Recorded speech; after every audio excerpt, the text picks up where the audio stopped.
क्योंकि आप लोग कहते हैं कि भाई अटल जी ने बनाया और मोदी जी और धामी जी इसको संभाल रहे हैं। मतलब आप अपने 15 साल की बात तो करते हैं, लेकिन कांग्रेस के 10 साल आप भूल जाते हैं। जब आप 25 साल की बात कर रहे हैं तो भाई कांग्रेस के 10 साल का जिक्र आपको करना पड़ेगा ना। आप कहते हैं कि अटल जी ने बनाया और मोदी और धामी जी उसको संभाल रहे हैं, तो कांग्रेस को बुरा तो लगेगा ना भाई। उसके 10 साल का भी तो बताइए ना कि उसने क्या किया। देखिए नवीन जी, कांग्रेस के 10 साल के बिना तो 25 साल पूरे हो ही नहीं सकते, नहीं तो 15 साल होंगे। तो मैं वही तो आप कह रहा देख हूं सकते सर, हैं। लेकिन आप उसका लेकिन जिक्र जरूर नहीं हम करते ना सर। आप तो कांग्रेस कहते के हैं अटल जी ने सालों को भी हम बनाया, गिन रहे हैं और जनता को मोदी और बता धामी रहे जी हैं। उसको संभाल रहे हैं। जनता को भी हम बता रहे हैं। आप देखिए, दरअसल सवाल हुआ क्या, कल का जो जन सैलाब आया और प्रधानमंत्री जी यहाँ आए, बहुत बातें हुई, उत्तराखंड के विकास के लिए बातें हुई, तो उससे कांग्रेस कहीं ना कहीं एक ऐसी अवस्था में चलेगी, मैं कहूंगा, कहना नहीं चाहिए मुझे, लेकिन पागल सी होगी कांग्रेस। और उसको अब क्या करे, जो हमारे पूर्वजों ने एक कहावत बनाई है, खिसियानी बिल्ली खंबा नोचे, वो कहावत आज कांग्रेस पर चरितार्थ हो रही है। और डेमोक्रेटिक सिस्टम में जो अच्छे भले का जो फैसला होता है वो जनता करती है। जनता ने अपना फैसला किया है। पिछले 10 साल से कांग्रेस यहां पर विपक्ष में है। जनता ने नामो निशान मिटा दिया। और आज आपने सही कहा कि प्रदर्शनी इनके पास कोई और जगह नहीं है लगाने के लिए, क्योंकि जनता इनके पास है ही नहीं। आज कांग्रेस भवन में प्रदर्शनी लगी तो वहां पर 2-4 कार्यकर्ता भी नहीं है, और जो 1-2 कार्यकर्ता आए होंगे, मुझे लग रहा है कि कई सालों बाद वो कार्यकर्ता आज उस कांग्रेस भवन में आए होंगे।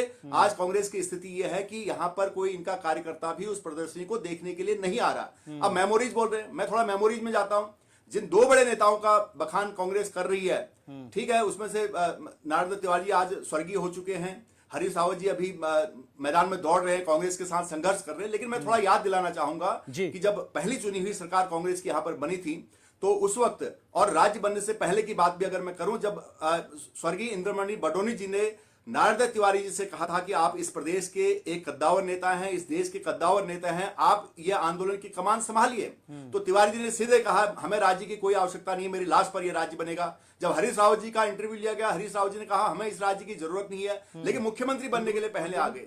अब जब बात होती है, जब तिवारी जी हैं, युग विकास पुरुष कहा जाता है, ठीक है, बड़े नेता हैं, हमारे प्रदेश के नेता हैं, मैं उनका सम्मान करता हूं, मैं उनका कभी भी अपमान नहीं करूंगा। लेकिन मैं यहाँ पर कहना चाहता हूँ कि श्रीनगर और विश्वप्रयाग की जो बिजली परियोजना थी, जो लगभग 7.5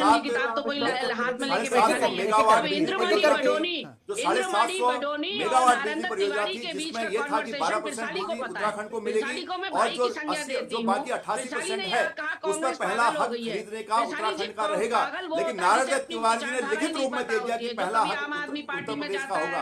तो इसलिए हम आज ऊर्जा प्रदेश होते हुए बिजली संकट को झेल रहे हैं, और हमें दूसरे प्रदेशों से बिजली खरीदनी पड़ती है।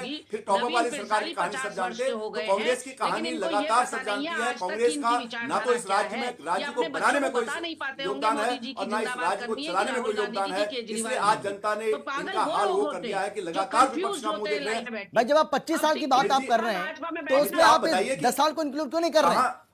कहा कि 25 साल, हम रजत जयंती तो बोल रहे हैं, हम 15 साल वाला तो नहीं बोल रहे हैं। हमने रजत जयंती कहा, उस रजत जयंती में 10 साल कांग्रेस के भी हैं। अब कांग्रेस के साथ में कुछ हुआ नहीं, इंपैक्ट नहीं हुआ, जनता उसको नहीं मानती, तो उसमें भारतीय जनता पार्टी का क्या दोष है, ये बताइए ना। 15 साल हमने किया, 10 साल कांग्रेस ने किया। कांग्रेस अपनी छाप टॉपअप के रूप में छोड़ पाई, भ्रष्टाचार के रूप में छोड़ पाई, तो उसमें हम क्या करें? भारतीय जनता पार्टी क्या करेगी उसमें? बताइए हमारे से रोके क्या हुआ? क्योंकि जनता ने दरकिनार कर दिया। जनता फैसला करती है डेमोक्रेटिक सिस्टम में। इस प्रदेश का भाग्य विधाता, इस प्रदेश की देवतुल्य जनता है, उसने तय किया है। और मैं आशंका जो है उससे ये लग रहा है कि कांग्रेस और पतन पर जा रही है, और जो भारतीय जनता पार्टी की सरकार जिस प्रकार से काम कर रही है, उससे इस प्रदेश में लगातार भारतीय जनता पार्टी की सरकार आएगी, ऐसा मुझे लग रहा है कार्यकर्ता के तौर पर।